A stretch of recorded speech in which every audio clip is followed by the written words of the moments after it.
বৈশাখের তপ্ত দুপুরে নিজ গ্রামের সবুজে ঘেরা মায়াময় পরিবেশে ছোট বোন শেখ রেহানাকে নিয়ে যেন শৈশবে ফিরে গেলেন বঙ্গবন্ধু কন্যা প্রধানমন্ত্রী শেখ হাসিনা। ছবি তুললেন সোনালু গাছের নিচে দাঁড়িয়ে। শুক্রবার টুঙ্গিপাড়ার বাসভবন থেকে উপজেলা আওয়ামী লীগ কার্যালয়ে যাওয়ার পথে অবতারণা ঘটে এই অনন্য দৃশ্যের।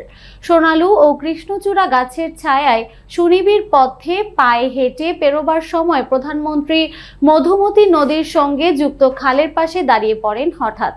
এই সময় কাছে ডেকে নেন ছোট বোন শেখ রেহানাকে, যে গ্রামের জন্য বেড়ে ওঠা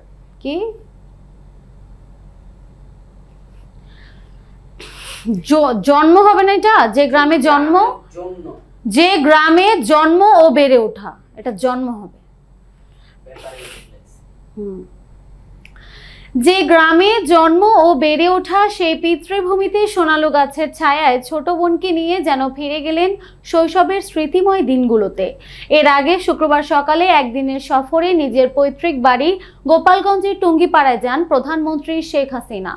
এদিন সকাল 8টার পর সরকারি বাসভবন গণভবন থেকে সড়ক পথে টুঙ্গিপাড়ার উদ্দেশ্যে রওনা দেন তিনি। সফরে প্রধানমন্ত্রী তার নির্বাচনী এলাকায় দরিয়াকুল গ্রাম উন্নয়ন সমিতির সদস্যদের সঙ্গে মতবিনিময় করবেন। সেখানে সুবিধা বঞ্চিত কৃষকদের মাঝে কৃষি উপকরণ ও শিক্ষা উপকরণ এবং দুস্থ নারীদের মাঝে সেলাই মেশিন বিতরণ করেন।